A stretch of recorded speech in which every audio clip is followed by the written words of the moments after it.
살면서 기쁜 소식을 접할 때가 있습니다. 헤어져 있던 사람과 만나게 된다라고 하면 우리의 마음이 기쁨으로 설레게 되겠죠. 그리고 또 내게 없던 것들이 어느 날 갑자기 있어지게 될 것이다 라고 하는 그런 그 기대에 섞인 말, 또 선물을 받게 될 것이다, 또 이런 말들이 우리의 마음을 기쁘게 할 겁니다. 곤란한 어떤 문제, 인생에 해결이 필요한 어떤 순간들이, 그 모든 것들이 잘 되어질 것이다 라고 하는 그와 같은 소식을 접하게 된다면 그것 또한 우리에게 기쁜 일일 겁니다. 그래서 대부분의 우리에게 기쁜 소식으로 들려지는 그런 그 이야기들은 잃어버린 것이나 없던 것들, 어떤 그 결핍이 회복되어지는 이야기를 우리가 듣게 될 때 기쁨의 소식, 기쁜 일이 된다라고 하는 그런 그 생각들을 하게 됩니다.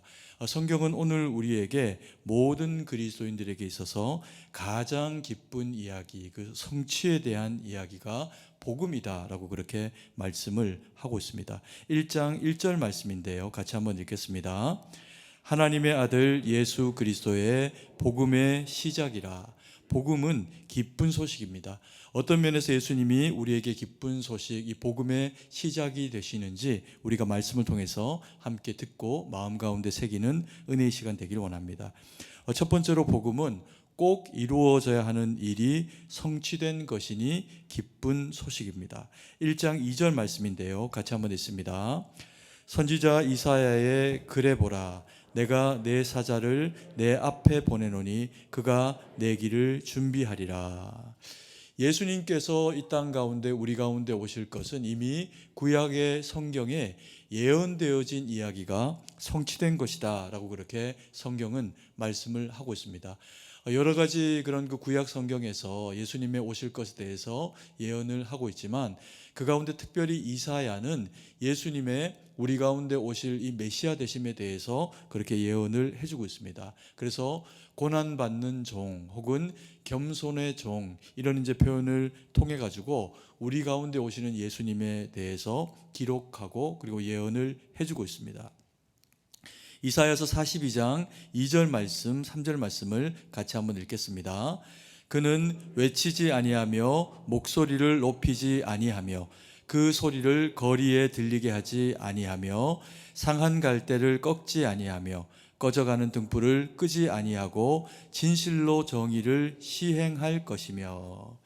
예수님이 우리 가운데 오실 것이다 라고 하는 그와 같은 예언을 이사야는 들려주고 있는데요, 그 내용을 보면은 어떤 것 하나도 우리에게 복이 되지 못하는 것이 없습니다.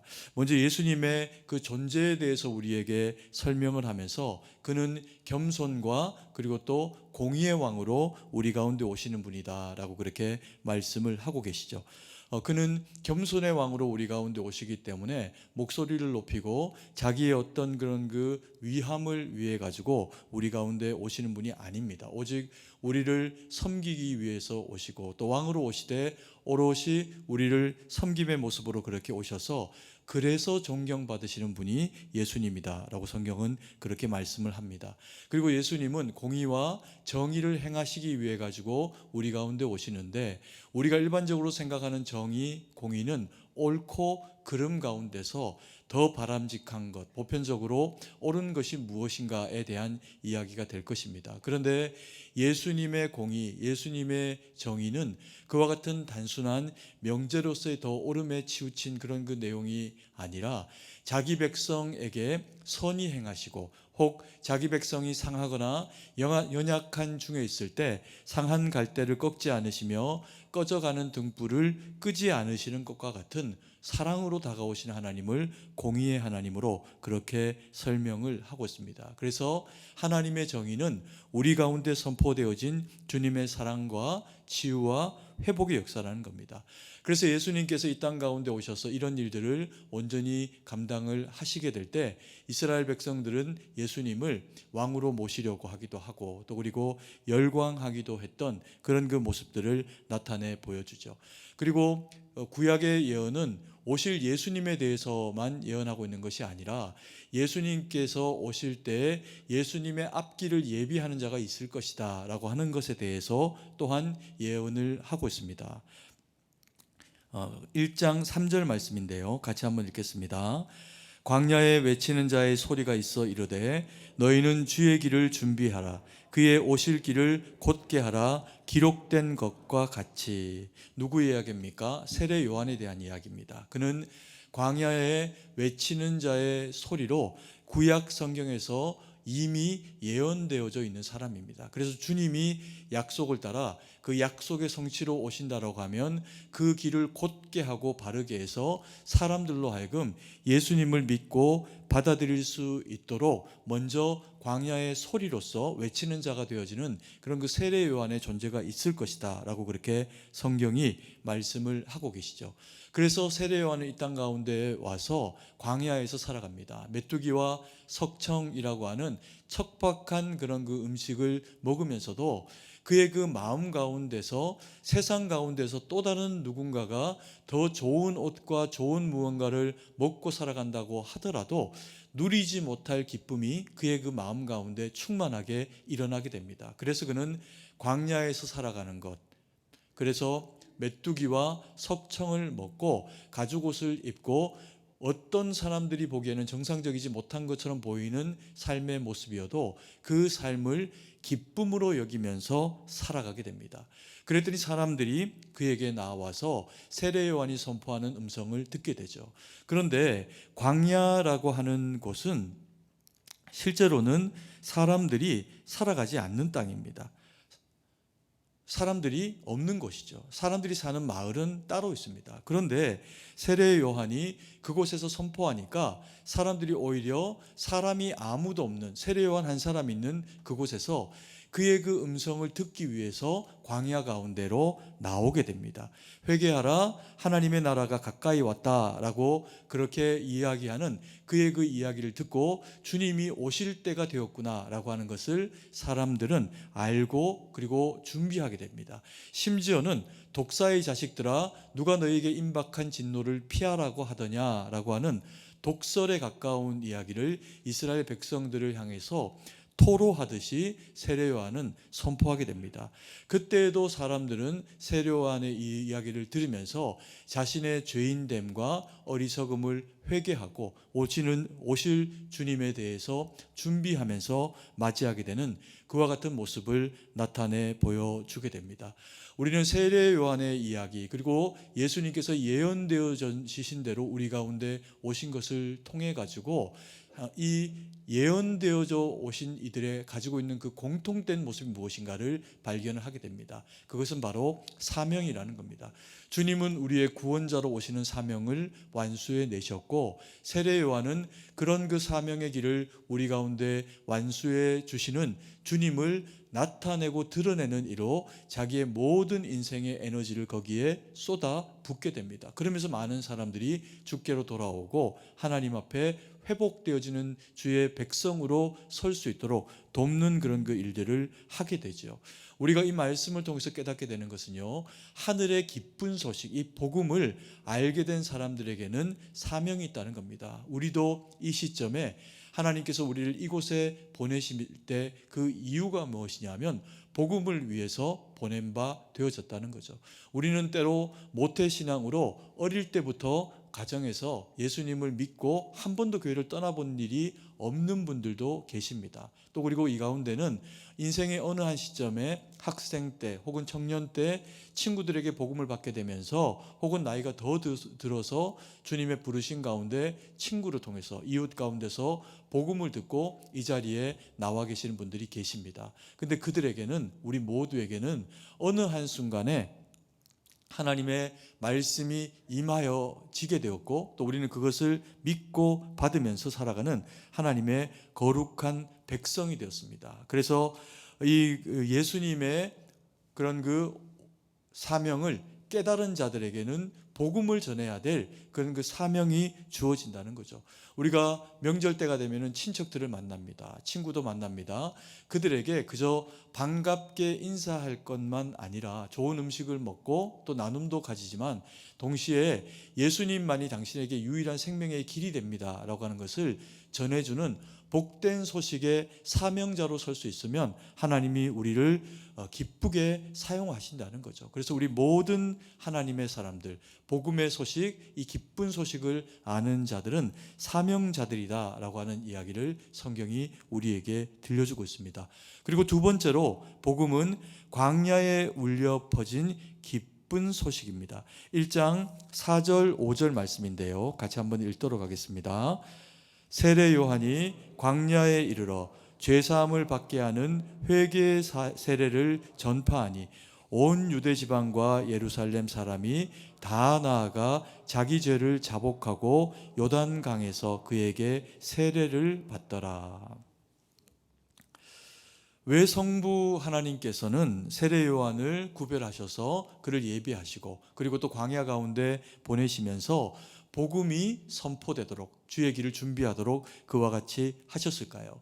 이스라엘 백성들에게 있어서 이 광야는 특별한 곳입니다. 광야는 말씀드린 것처럼 사람이 살아갈 수 없는 척박한 곳입니다. 거기에는 특별한 먹거리도 특별한 마실 것도 없는 그런 그 최소한의 것들만 유지되어지는 그런 그 땅이지요. 그런데 그럼에도 불구하고 이 광야는 이스라엘 백성들에게 특별한 곳입니다. 그들은 가나안으로 들어가기에 앞서서 애굽에 나와서 그리고 홍해를 건너고 난 이후에 신광야에 들어간 이후에 40년을 하루같이 하나님 앞에서 이 광야 가운데서 살아갔던 민족이 이스라엘 백성들입니다. 그들은 하나님의 인도하심 가운데 구름 기둥과 불 기둥으로 인도받으며 매일을 때로 걷기도 하고 때로는 멈춰서기도 하고 거기에 텐트를 치고 정박하기도 합니다. 그리고 또 하나님이 다시 움직이라 말씀하시면 거기서 이동하는 그런 그 민족들입니다. 그러면서 가나안을 향해서 나아갔죠. 그들은 아무것도 없는 땅에서 어떻게 살 수 있었을까요? 하나님이 그들에게 말씀으로 약속해 주십니다. 내일 아침 일어나면 너희에게 만나가 있을 것이다. 이것을 일주일에 하루, 이틀, 사흘, 나흘, 닷새, 엿새를 그것을 취하고 7일째는 그것을 너희가 더 거기서 죽지 말라라고 하시는 말씀을 따라 가지고 만나를 그들에게 주심으로 하나님의 말씀으로 되어진 만나를 이스라엘 백성들을 먹고 살아갑니다. 그러다가 단백질이 부족할 때 또 하나님이 이스라엘 백성들에게 메추라기를 보내셔 가지고 그것들을 먹으면서 광야의 척박한 시간들을 버텨내고 살아온 민족들이 이스라엘 백성들입니다. 그래서 이스라엘 백성들에게 광야는 그들의 그 조상들이 가나안 땅으로 들어가기까지 하나님 앞에서 훈련되어지고 주님 앞에서 세워지고 하나님의 말씀을 듣게 된 마치 우리로 치면 교회와도 같은 그런 그 시간들을 보냈던 것이 광야입니다. 그래서 이스라엘 백성들에게는 광야가 특별한 곳이지요. 그래서 주님이 이스라엘 백성들로 하여금 광야에 불러내시고 세례 요한도 그들에게 광야 가운데서 하나님의 말씀을 선포하면서 이스라엘 백성의 이스라엘 백성됨을 깨닫도록 그들에게 요구를 하고 계시는 겁니다. 그래서 주님께서 이 땅 가운데 오셨을 때도요, 주님이 벳세다 광야에서 그들을 불러다 모아놓고 보리떡과 물고기로 그들에게 풍족히 먹이시면서 너희가 내 백성이다. 너희는 내 입에서 나오는 것으로 사는 거룩한 백성이다 라고 하는 것을 알게 하신 바가 있습니다. 그래서 이 광야는 이스라엘 백성에게는 하나님의 자녀된 그런 그 권세를 누릴 수 있는 곳이요, 또 하나님과의 거룩한 축복이 있었던 곳이라는 겁니다. 그런데 이렇든 저렇든 사실 광야가 가지고 있는 특징은 뭐냐 하면 척박한 곳이라는 거죠.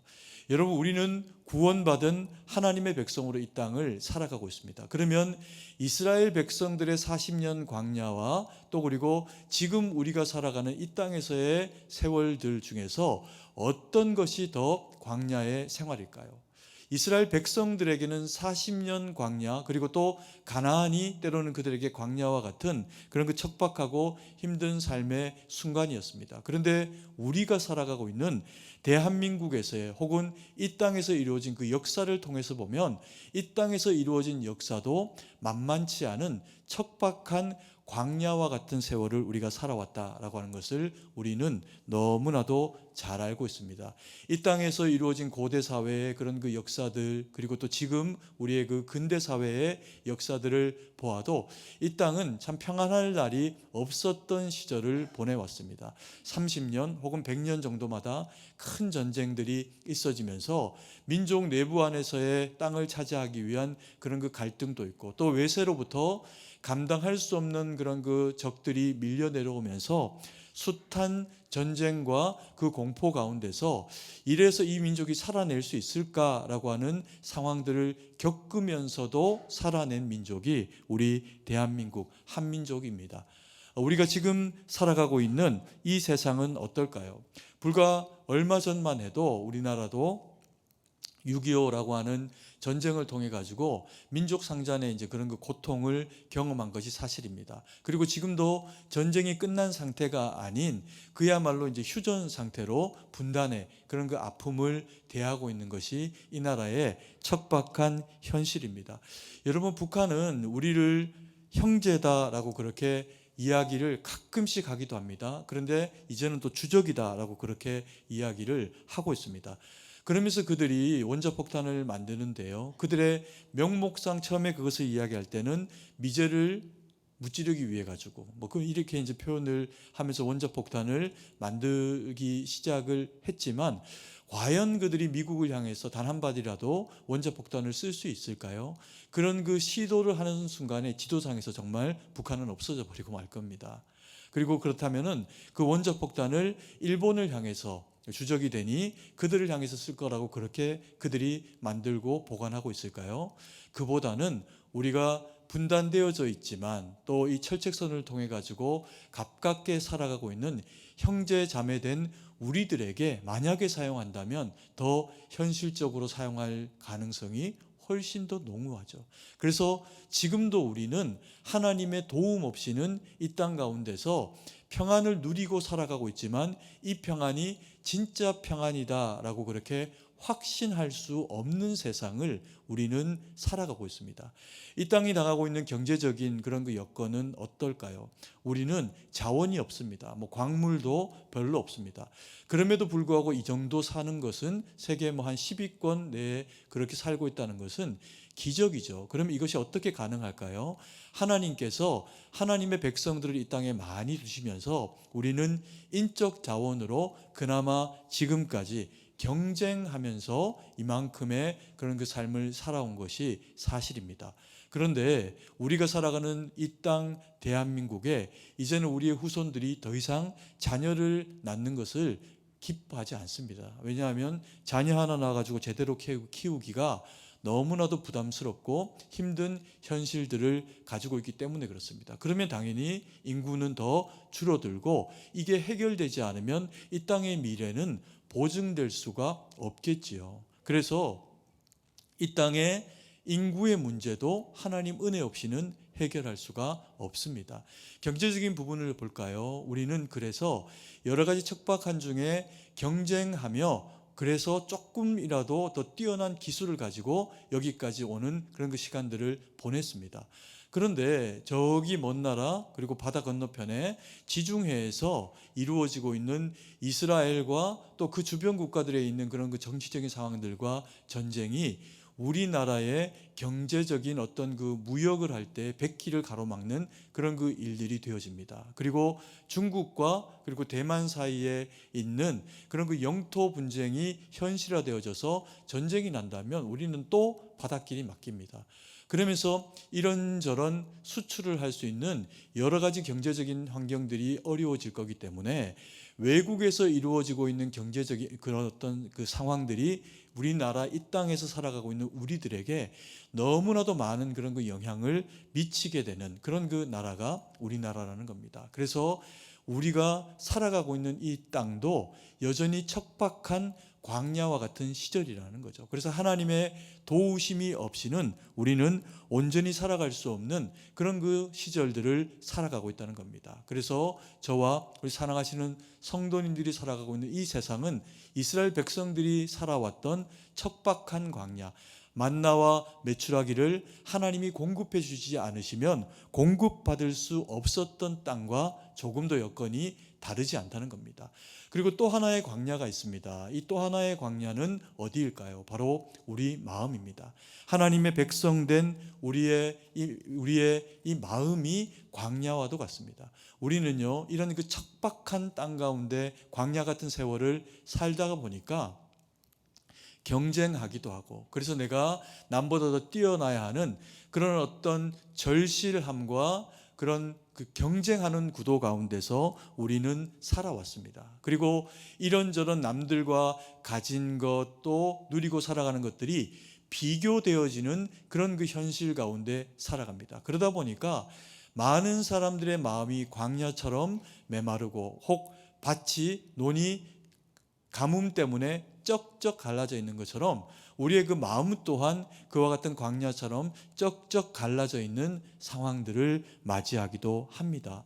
그런데 너무나도 감사하게 그래서 이 땅을 살아가는 많은 사람들 가운데 주님이 우리를 구별하시고 주의 택한 백성된 우리들에게는 놀랍도록 그 마음의 광야를 만나로 채우시는 은혜로 우리를 적시고 함께 하십니다. 그게 뭐냐면요, 바로 이 예배와 말씀과 찬양과 기도입니다.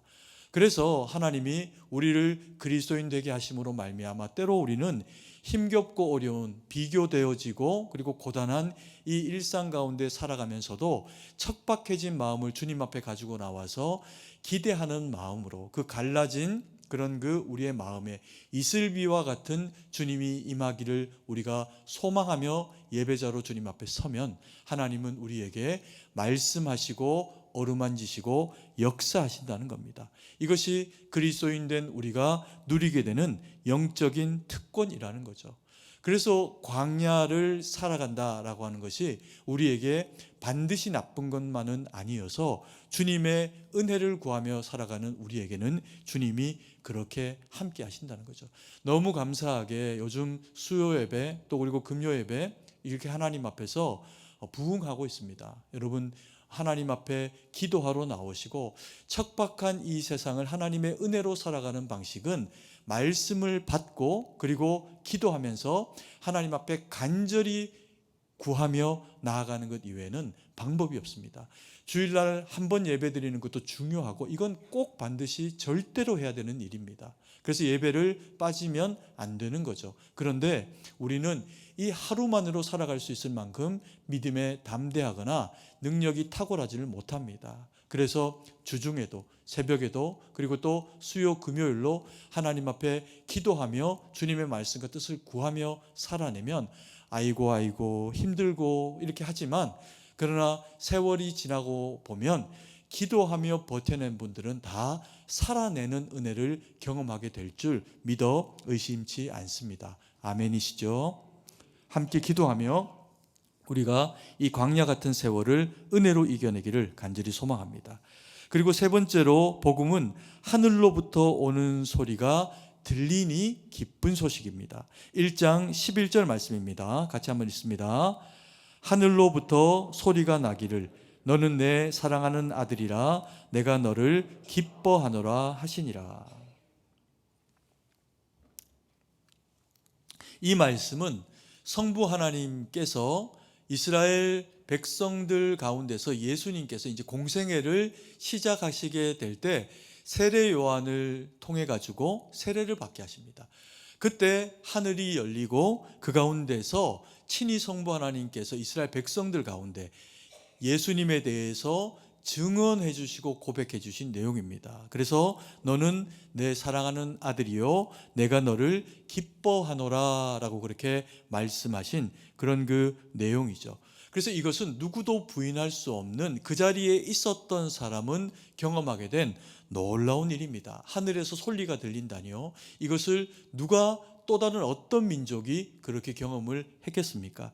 이스라엘 백성이니 또 그 가운데 예수님이 오셨으니 예수님을 인정하라라고 하는 그런 그 성부 하나님의 말씀으로 이렇게 예수님을 증언해 주시는 그런 그 내용이죠.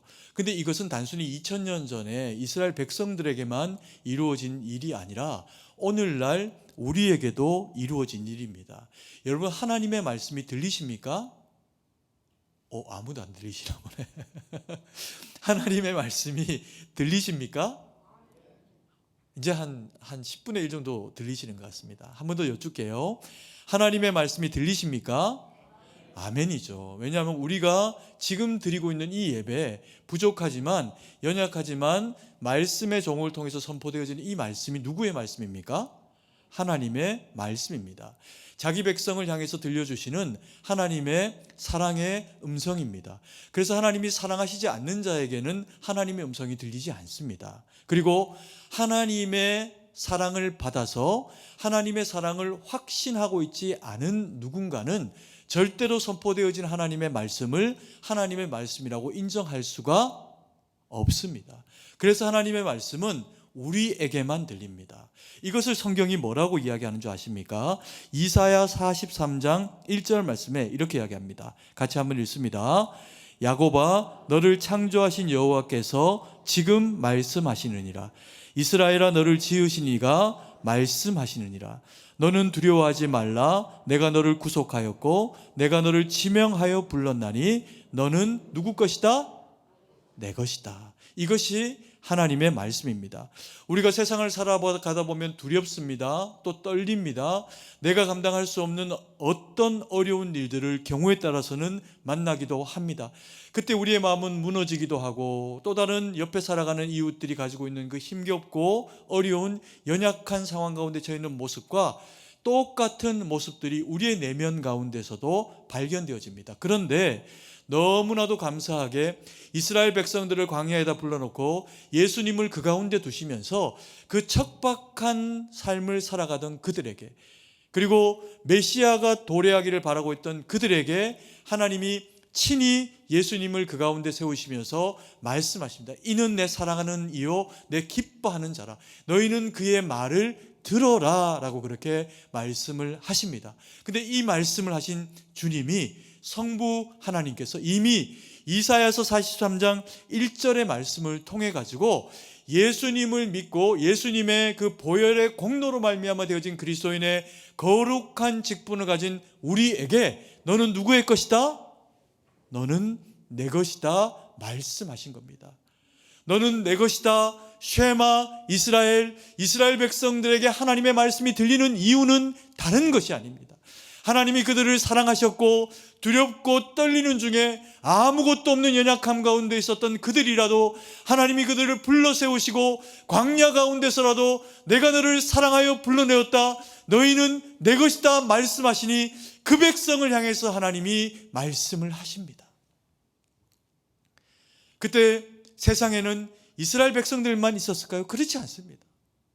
유럽에도, 중앙아시아에도, 아프리카에도, 동아시아에도 여전히 사람들이 있었습니다.